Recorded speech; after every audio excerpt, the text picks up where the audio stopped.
Ingin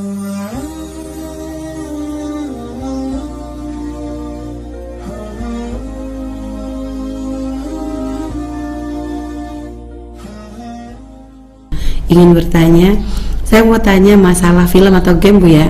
Jadi Game. kadang film atau game, jadi kadang beberapa film atau game ada yang bertema magic, Bu ya, dan fantasi gitu, Bu ya.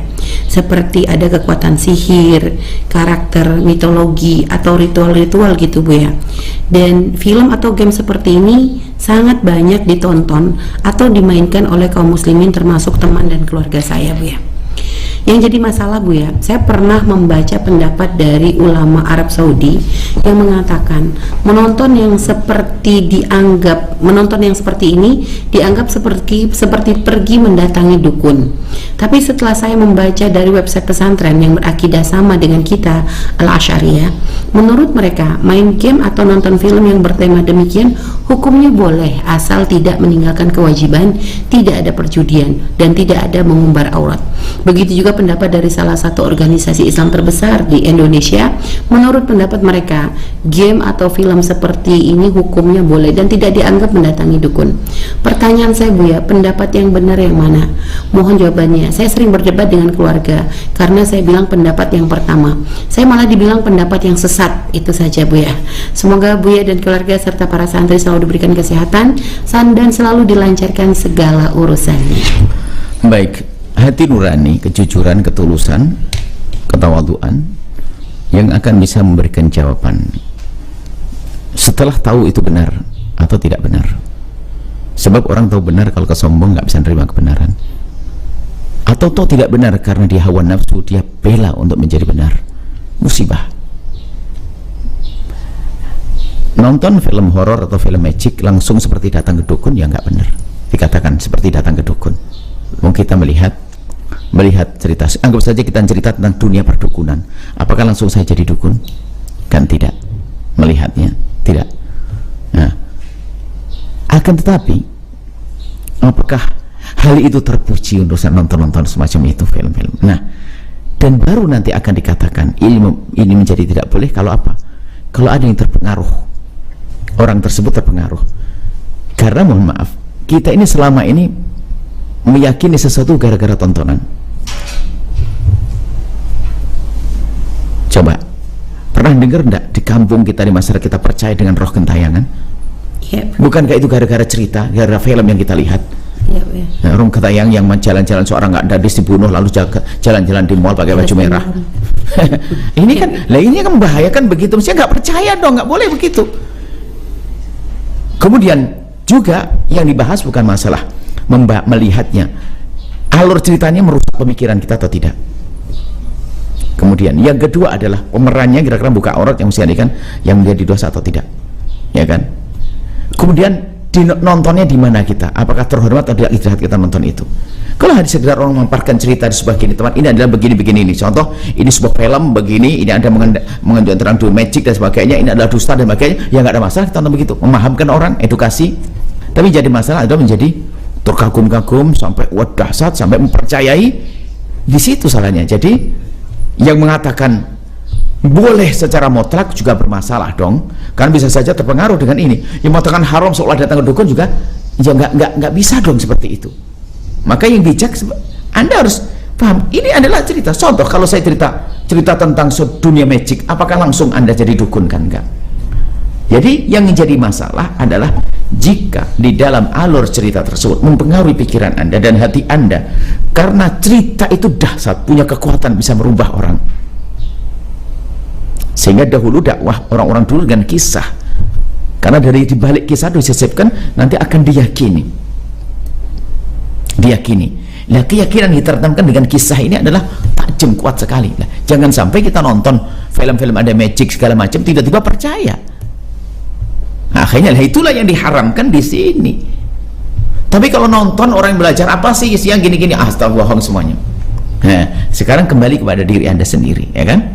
Sudah kebaca bahwasanya kalau dikatakan datang ke dukun, enggak dong, kita seperti ada buku cerita tentang dunia persihiran, ya kan? Apakah langsung jadi sihir?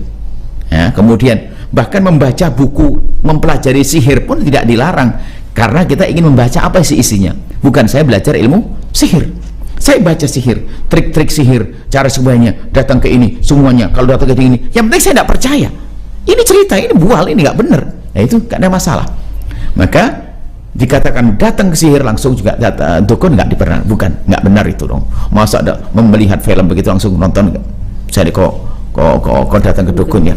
Tapi langsung, oh boleh, nggak ada masalah. Ntar dulu, ada film punya kekuatan kekuatan magic, kekuatan filmnya itu bisa mengaruhi orang. Ya.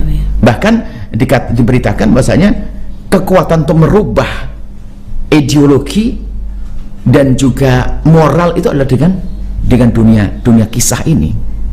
Terpengaruh, seorang istri pun tiba-tiba menjadi curiga terus kepada suaminya gara-gara nonton sinetron yang mengajari kecurigaan, menggunjing, mencaci, itu dari sebuah sinetron. Jadi pengaruhnya besar. Maka jika menonton tersebut menjadi terpengaruh, ya haram karena ini, bukan karena zatnya cerita itu. Seperti itu. Baik, Bu ya. Bu ya, masih berkaitan dengan masalah ritual, Bu ya. Ada satu obat, Bu ya. Ada satu obat seperti ya mungkin kayak oles-olesan untuk badan gitu, Bu ya, yang katanya gitu, Bu ya, memang obat ini banyak dipakai gitu, Bu ya, karena bisa ya untuk menyembuhkan dan sebagainya gitu, Bu ya. Cuma banyak yang mengatakan bahwasanya proses pembuatannya itu dengan ritual dari satu agama tertentu, Bu ya. Ya, jadi yang punya memang bukan agama tertentu lalu menggunakan ritual-ritual menurut agama tersebut, seperti ya mungkin ya bertapa dan sebagainya, supaya nanti minyaknya itu menurut mereka menjadi minyak yang berkhasiat.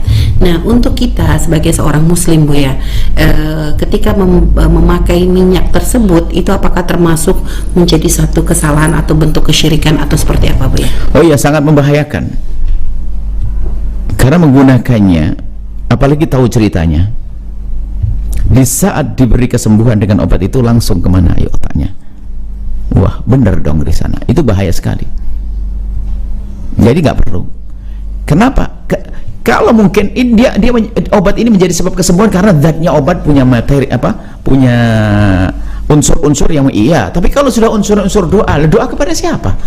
Ritualnya kepada siapa? Ini bahaya sekali, keimanan urusannya. Ya tidak bisa menggunakan begitu. Apalagi ada sebagian ustadzah lebih percaya. Kok bisa percaya? Ini nggak mungkin dong percaya. Nggak bisa percaya seharusnya, karena masalah keimanan. Makanya ini bahaya. Pokok katanya ini bukan urusan dengan agama kita, urusan dengan keyakinan kepada Tuhan selain Allah. Apa yang terjadi kalau ternyata sembuh? Malah jadi fitnah kalau sembuh. Kalau tidak sembuh, nggak akan ke bawah. Sembuh, wah bener dong. Makanya termasuk berobat kepada orang yang menggunakan ritual. Kalau kita berobat kepada dokter Nasrani dengan medis, lain cerita, boleh, karena medis. Tapi kalau kita berobat kepada orang di luar Islam dengan ritual, wah nggak boleh dong. Sembuh kacau, wah yang nyembuhkan Tuhannya itu, jadi bahaya, iman yang rusak. Tolong bedain. Kita pergi ke seorang dokter yang non muslim, saya laki dokter non muslim, saya berobat, sah-sah saja kok. Kenapa? Ini bukan ada urusan dengan ritual. Ritual itu yang bermasalah, kan ritual menghubungkan dengan Tuhan selain Allah. Kecuali doa-doa, hati-hati ini. Apapun bentuknya nggak bisa dong. Bagaimana? Oh ini minyaknya mau mujar. Sebetulnya bisa jadi itu memang minyak itu aslinya memang mujarab, bisa jadikan obat. Cuman karena dipegang oleh seorang tokoh agama tertentu, dibumbu-bumbi agar kebawa kepada agamanya. Seperti kalau orang muslim air mineral ditambah dengan air doa begitu kan, ya seperti gitulah. Ya. Sebenarnya airnya itu saja. Cuman karena kita seorang muslim ada keyakinan dengan doa kepada Allah. Baik, Bu ya. Kalau misal nih, Bu ya, contoh mereka sendiri memang kan punya orang yang di luar Islam sendiri kan punya keyakinan, Bu ya. Nah, mereka mengatakan bahwa misalnya obat ini gitu bukan dengan ritual, tapi dia seperti mendapat wangsit begitu, Bu ya, bahwa dia bisa mendapatkan obat itu dengan ini. Setelah itu ternyata dia membuat obat itu dan ternyata, Bu ya, itu banyak juga cocok dipakai misalnya. Nah, kalau seperti itu gimana? Pertama, kini kita tidak boleh mencaci. Kami tidak mencaci agama lain sama sekali. Ya, cuma ini masalah keyakinan. Kalau ada seorang agama Nasrani, Hindu, Buddha punya keyakinan bahwasanya dia begini obat, urusan sah-sah saja di antara mereka. Cuma di ranah kaum muslim, wilayah muslim, kami harus bicara beda. Karena yang akan dibahayakan di keyakinan kita. Nah, kalau ada orang mengatakan saya menemukan ramuan dari wangsit, nah ini kita harus bicara wangsit apa sih? Kalau saya mendapatkan ramuan ini dikasih tahu oleh seorang ahli, boleh. Ya, ya. Tapi pakai wangsit, ini bahaya lagi ini. Ini ke alam-alam dua yang beda ini, nggak bisa. Jangan dipercaya ini. Kenapa? Ini urusan keyakinan. Ya, ya. Hati-hati masalah ini. Saya hargai kalau memang urusannya urusan medis murni, tanpa ada hubungannya dengan hal-hal yang semacam itu. Ini bahaya, dan mohon maaf, ini tidak ada hubungannya dengan agama. Kami menyinggung. Jadi kalau ada orang Nasrani tidak percaya dengan apa yang dilakukan kaum muslimin, sah-sah saja dong. Nggak boleh saya memaksa orang Nasrani untuk percaya dengan cara pengobatan ruqyah misalnya. Lalu dimatakan, saya tidak ada ruqyah. Lu jangan marah dong. Memang dia tidak percaya dengan baginda Nabi kok. Seperti halnya di saat kami ngomong begini, tentunya harus pahami ini dalam ranah kaum muslimin. Kalau ada orang Hindu punya kebiasaan orang Nasrani, dia itu urusan mereka dengan agama mereka. Tapi ini orang Muslim menggunakan obat-obat yang cara menghadirkannya adalah dengan cara yang disebutkan tadi, dengan ritual, maka orang Muslim tidak boleh, karena ada hubungan ritual. Berbeda urusan medis murni. Jadi bisa itu Bu ya, baik. Medis murni sah. Baik Bu ya, Masya Allah. Terima kasih Bu ya atas jawabannya. Setelah Anda menyaksikan video ini, jangan lupa berselawat kepada baginda Nabi Muhammad sallallahu alaihi wa alihi wa sahbihi wasallam.